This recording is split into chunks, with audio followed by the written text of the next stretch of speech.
Bueno, tarde pero a tiempo, que decía Federico García Lorca. Hola, muchas gracias por estar aquí. Yo muy feliz de estar también aquí, aunque algo acelerada, como se puede oír. Y sobre todo muy feliz de poder presentar a los artífices de esta maravilla, que no sé si lo habréis visto. Mirad qué libros más bonitos. Aquí, antes de pasar a presentarlos y a preguntar las cosas que tengo preparadas para preguntarles, quería contaros un poquitín cómo fue el invento de esto y contaros un poco cómo va a ser hacia el futuro. La idea es convocar este premio de manera bianual para todos los escritores e ilustradores que quieran trabajar en el campo del fantástico. Entonces, la única cuestión, digamos, lo único que es fijo es que tiene que ser una temática fantástica o de ciencia ficción, algo que no sea realismo normal, puro y duro. Y aparte de eso, puede ser cualquier forma de expresión, cualquier estilo. En la ilustración puede ser también cualquier cosa que uno piense que puede interesarle a los lectores. No hay límite de edad tampoco para los lectores. O sea, puede ser para niños pequeños o para gente mayor o para adolescentes. Cada uno puede dejar volar su fantasía y su creatividad. El premio es realmente muy apetitoso porque son 3.000 euros y la publicación, y además con una editorial muy seria, muy cuidadosa, la editorial Premio, con una gente encantadora. Ahí está Jesús y Estefanía para demostrarlo, y con muchísima presencia mediática y pública. O sea que si alguno de vosotros o gente que conozcáis es ilustrador o escritor o las dos cosas, pues animarlos para que se presenten, porque de verdad vale muchísimo la pena. Este año ha sido la primera vez que lo hemos hecho. Se han presentado 59 originales, ha sido, para ser el primer año ha sido una barbaridad, no esperábamos tanto. Con 30 ya nos hubiéramos quedado muy contentos. Fue, como podéis imaginar, mucho trabajo de lectura y de selección. Como podéis imaginar, nos peleamos un montón los que juzgábamos, por decirlo de alguna manera, la parte escrita y los que juzgaban la parte de ilustración. Yo de ilustración no sé nada más de si me gusta o no me gusta, pero claro, los ilustradores decían, pues este es más innovador, o este pega más, o este ya se ha visto mucho. Entonces, bueno, lo pasamos muy bien, todo por Zoom, lógicamente, una lástima. Y por fin tenemos aquí el resultado. Falta uno, porque al final, resultado de estas suaves peleas entre el jurado, salió que al final hicimos un ex aequo. O sea, ganaron 2 libros el primer premio. Este es uno de ellos. El otro, este se llama La niña valiente, que solo tenía un diente. Es encantador, ahora lo hablaremos. Y el otro es Arturo, astronauta con futuro, que también está muy muy bien y que por dificultades técnicas, digamos, no ha podido estar para ahora, sino que estará ya para la Feria de Madrid. Entonces en la Feria de Madrid se presentarán todos ellos y ya podéis comprar el otro también. Bueno, pues vamos a entrar directamente en nuestros maravillosos ganadores. Este ha sido mención de honor y este ha sido primer premio. Yo lo que quería, bueno, pues os presento, espera. Es que los acabo de conocer, pero ya sé quiénes son porque lo he leído. Ya sabéis que la mayor parte de las cosas que uno sabe, las sabe porque las ha leído. Entonces tenemos aquí a padre e hija, que es una combinación maravillosa.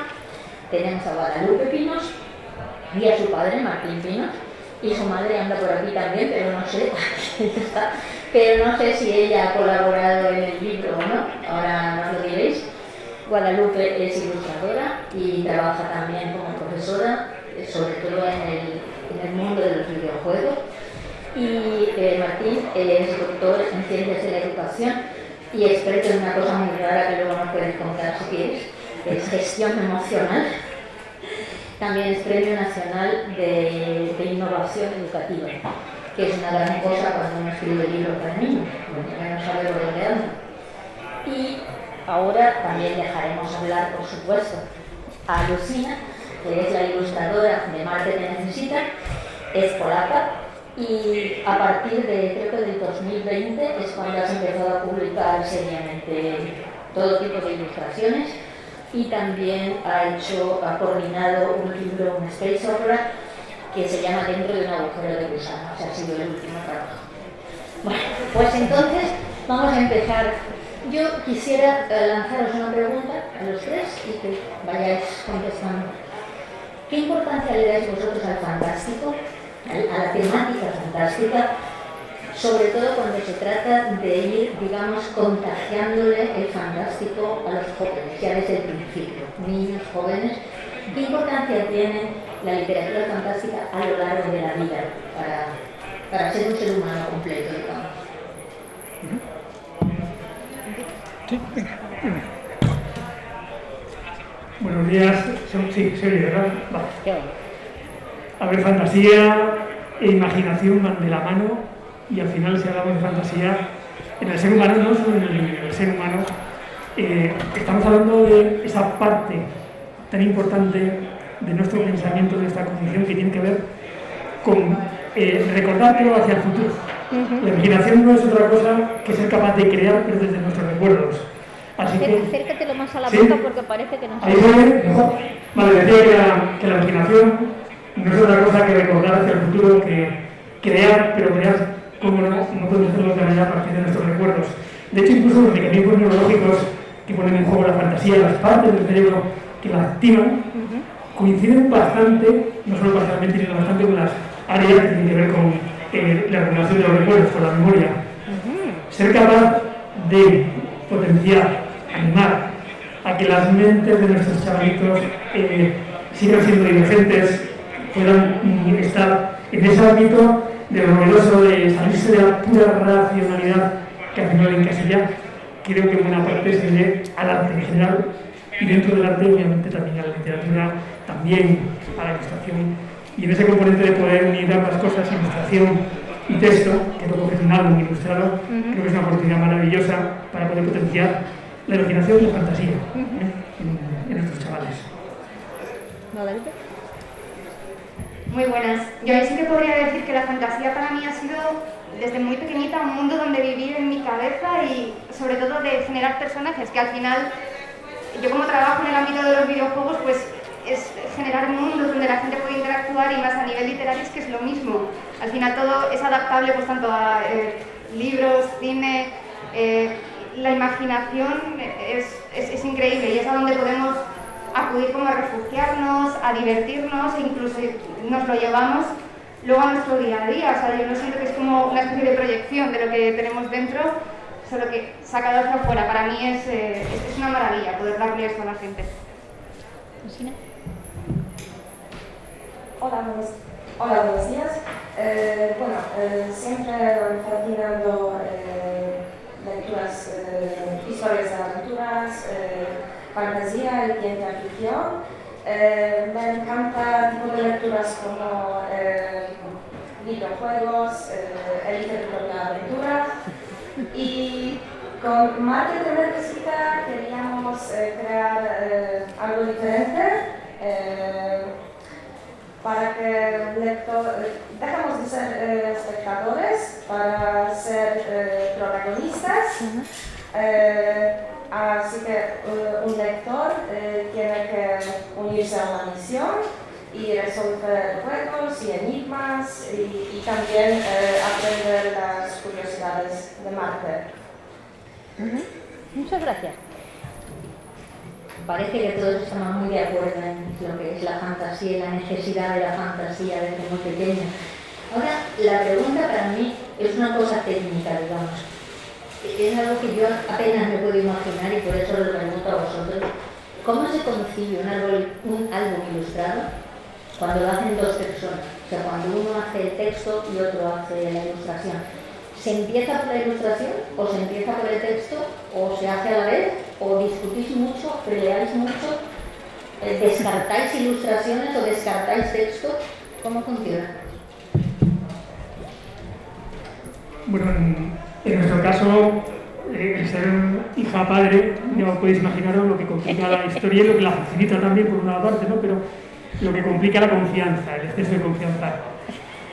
Partíamos del texto. ¿Tú tienes la autoridad o la tienes? Bueno, Nos peleábamos por ella.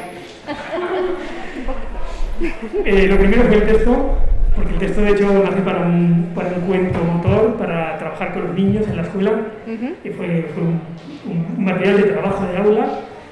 Y la historia es, tengo el texto, pero mis dibujos obviamente no tienen calidad para enganchar a los chavalitos. Pues allí estaba la ilustradora para darle vida a ese texto, pero desde el concepto de que la imagen tenía que aportar mucho más a lo que las palabras decían. Que las palabras dicen una parte de la historia, pero que la imaginación que al final se genera desde la visión de la imagen tenía que abrir nuevos caminos. Y ahí donde ella reinterpretaba pues todo lo que... Sí que es verdad que ahí recuerdo que, o sea, mi padre tiene cantidad de cuentos y de historias fantásticas increíbles y que como regalo de cumpleaños, cuando yo era más jovencita sí que lo ilustré y a partir de ahí surgió la idea, ¿y por qué no lo hacemos realmente bien ahora que tú eres profesional y que podemos...?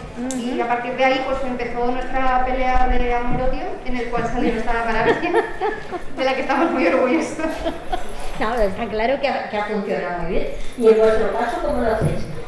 Pues la autora de Marte te necesita, una parte de nuestro tándem, es mi pareja y nunca sentimos que estamos suficientemente buenas para perseguirlo hasta que llegué a España y fue como una epifanía, como un icono de bombilla de los cómics. Nos dimos cuenta que podemos conjugar la fascinación por la escritura y la ilustración. Así que el caso es que yo hago ilustraciones, Rocío escribe, pero siempre nos decidimos juntas sí que cosas pueden estar mejor o mal, siempre hablamos cuando revisamos unos bocetos o un texto. Sí, parece ser que lo de tener una relación intensa ayuda. O sea, tanto de ser padre e hija como de ser pareja, el amor siempre ayuda, como veis. Aunque, no sé, a lo mejor una relación más tensa de personas que apenas se conocen también puede funcionar. No dejéis que eso os coarte. Si os apetece escribir o dibujar, os lanzáis y ya está, seguimos con ello. Yo lo que quería preguntar también es más bien hacia los ilustradores e ilustradoras en este caso. Yo en la discusión del jurado oí muchas veces lo de esto no es bastante innovativo, esto no aporta más al texto, cosas así. ¿Vosotras pensáis que, digamos, el camino de la ilustración pasa por el realismo o es más bien ir hacia más abstracción o hacia más geísmo, alejándose de lo que los niños ven directamente en la realidad y luego lo ven en los dibujos que... Esa pregunta me parece muy interesante porque casi también pregunta el concepto en sí mismo del arte. Realmente creo que va en función del público al que va dirigido el propio álbum o el producto que tú estés realizando. En nuestro caso, si estábamos ya proyectándonos de cara a un público más infantil, ahí la cuestión era, ¿qué es lo que yo quería ver cuando era pequeña? ¿Cuáles eran los cuentos que a mí me gustaban? Y a raíz de ahí la ilustración iba enfocada a lo que a mí me gustaba ver. Entonces no nos lo llevamos tanto al campo de la abstracción que si lo hubiéramos llevado hacia un público más adulto, ahí veo más el interés de una obra artística como ya más conceptual. Sí. Entonces, pues eso, creo que depende mucho del público que lo vaya a consumir. Me encanta hacer estilos diferentes y emprendo cosas nuevas con cada nuevo trabajo. Y creo que en esta profesión estás aprendiendo cosas nuevas cada día no hay día que pares de aprender. Y en caso de Marta que necesita, bueno, me inspiro en los viajes y historias de los autores y luego intento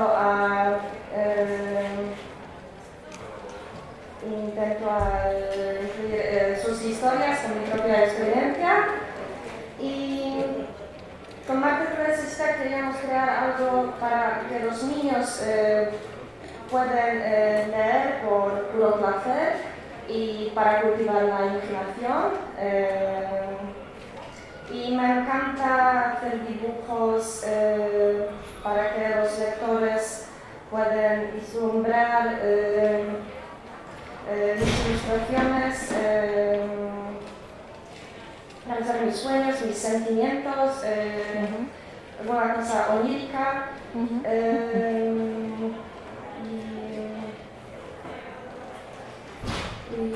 No sé, no hablo español muy bien, así que me faltan muchas palabras. Mira, si yo me explicara un 10% en polaco de lo que tú te explicas en castellano, seguro que estaría muy feliz.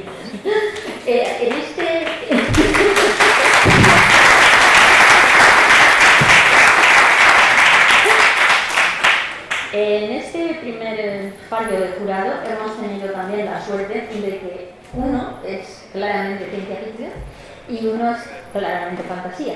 Entonces hemos podido abrir las dos direcciones fundamentales del gran fantástico, digamos. Y aquí quería yo una preguntita en la parte de la escritura, porque como ha dicho Lucina, es un libro que está hecho sobre todo... ¡Ay, sí, qué cosa más fea! Que está hecho sobre todo para que los niños participen y tengan la sensación de que ellos están haciendo su propia aventura y todo eso. Y este es un libro que está hecho, por lo menos lo que yo pienso, para ayudar a los niños a superar sus miedos y a darse cuenta de que todo el mundo tiene algún tipo de miedo, pero que no todo el mundo tiene el mismo y que el miedo es algo que se puede superar y que no es malo tenerlo, que no tienes que avergonzarte por ello. Yo quería preguntar ahora ya por la parte de escritura, ¿por qué lo de hacerlo en verso? ¿Por qué la rima? Porque esto rima todo y además rima muy divertido. El por qué utilizar la rima es porque es un recurso que de cara a cuento infantil suele enganchar bastante a los peques y añade ese pequeño matiz literario al texto del cuento de cara a sacarle luego potencial educativo. No puedo evitar, he estado muchos años trabajando de maestro, no puedo evitar que cuando escribo un cuento, luego a ese cuento hay que sacarle mucho jugo en diferentes sitios, ¿no? del aula, diferentes materias. Por eso, una parte está valioso y por otra parte porque creo que de alguna manera también crea ese pequeño ritmo melódico, sí, crea también mucho enganche en los chavales, sobre todo si hay algo que se va repitiendo, a lo mejor no en todas las páginas, pero en este caso cada 2 páginas se repite la entradita o un final de lo que dice la niña, y eso va creando en el niño una secuencia que llega a almacenar en su memoria de trabajo, de manera que en ciertas páginas, una sin otra, puede anticipar el final de lo que va a decir la niña al personaje nuevo que aparece en esa ilustración. En ese proceso en el cual la niña se encuentra un montón de personajes fantásticos, jugamos también con que en cada una de las dobles páginas el niño o la niña puede averiguar cuál es el nuevo personaje que va a aparecer en la siguiente, porque siempre hay una pequeña pistita muy, muy sutil, pero si la encuentra, quizá pueda saber qué nuevo personaje va a aparecer por allí. Al igual que jugar al final del álbum con un pequeño reto que se lanza a los chavales, ¿cómo se llama la niña? Porque no lo debe decir en ningún sitio, y sin embargo su nombre está escondido sutilmente también entre las páginas del libro, ¿no? Y llegar a un poquito es jugar también con la interacción del niño, pero sin perder de vista esa faceta que todo texto tiene que tener vinculada un poquito a la literatura infantil. Sí, a mí me gustó mucho, además me parece muy bonito esa parte musical, cuando se lo lees en voz alta a los críos, que suena muy bien y se les va quedando en el oído y ellos mismos llegan a un punto en que lo dicen, ¿no? O sea, cuando, por ejemplo, esto de repente, esto es muy gracioso, por ejemplo, esta de aquí, esto cuando dice, no sé cómo, pero apareció un vampiro muy elegante. y no se asustó. Hola, majo, te invito a sopas con ajo. Y de repente, y entonces pasamos a la segunda página y pasan más. Y este otro, para que veáis un poco, si tenéis hijos, sobrinos o cualquier tipo de niño o niña que se deje, aquí tenéis una ficha para rellenar del Departamento de Policía marciano que pide ayuda a un niño o niña terrestre para una misión muy importante. Y entonces ahí tiene que estar solucionando enigmas y tratando de conseguir que las cosas se arreglen. O sea, que uno puede ser una especie así de Tom Cruise en Misión Imposible, pero en plan marciano. O sea, que los dos libros, ¿para qué edad diríais que es este y que es este? ¿Para qué edad sugerirías comprar este libro? Para todos los amantes de juegos y enigmas, a partir de 5 años. Ajá. ¿Y vosotros? Es un álbum para primeros lectores. Sí es cierto que por esencia cualquier álbum ilustrado, si está un poquito trabajado, da mucho juego en muchas edades. Por ejemplo, en la adolescencia, si queremos trabajar ciertos elementos asociados a los valores del álbum, en este caso es la gestión del miedo, el tema de cuáles son nuestros miedos pertinentes, útiles en la vida y cuáles son los miedos que deberíamos cuidar porque nos están fastidiando más que ayudar. En ese contexto se puede trabajar prácticamente a cualquier edad si sabemos buscarle el juego. Por ejemplo, hay una compañera mía de Zaragoza, colaboro con la Asociación de Psicopedagogía. Esta compañera que es psicóloga y tiene un gabinete clínico, está deseando ya tener el cuento, me decía, porque ella utiliza mucho el álbum ilustrado en contextos de terapia de adultos, donde el tema emocional es una constante, ¿no? en el trabajo clínico. Entonces, el recurso de la edad, obviamente hay una edad muy bonita para empezar a leer estos cuentos, que es cuando el niño es capaz ya de leer, pero yo sé que hay muchísimos adultos, como yo, enamorados del tema del álbum infantil, porque cuando lo lees te engancha, y aunque tengas la edad que tengas. Sí, eso me pone muy bien la siguiente pregunta que os quería hacer, que es, hoy en día que hay tantas otras cosas en competición con los libros, ¿cómo veis el futuro de los álbumes ilustrados? ¿Es algo que vamos a mantener o que va a ser sustituido por contenidos digitales en tablets o en móvil o en cosas así, pero no ya el libro? Ahí no sabría muy bien qué responderte, porque sí que es verdad que ahora se están generando muchas plataformas también de álbum ilustrado, pero dentro de lo que son aplicaciones. Sin embargo, yo creo que el gusto de tener el físico en tu mano, todos queremos como ese coleccionable.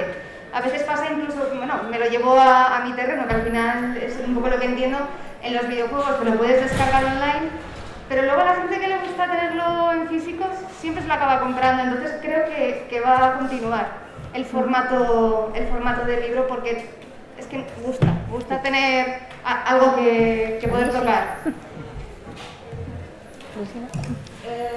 Sí, yo creo que va a continuar, porque tener un libro físico en tus manos es una experiencia muy diferente y sí, creo que... Pues si quieres decir una última palabra, Martín, porque tenemos que despedirnos. Pues muchísimas gracias por haber venido, gracias a vosotros, porque sin vosotros esto no sería posible. Gracias por plasmar nuestras fantasías y ayudarnos a educar a nuestros hijos y nietos y para que la cosa continúe. Y a vosotros gracias por estar aquí, por interesaros por esto.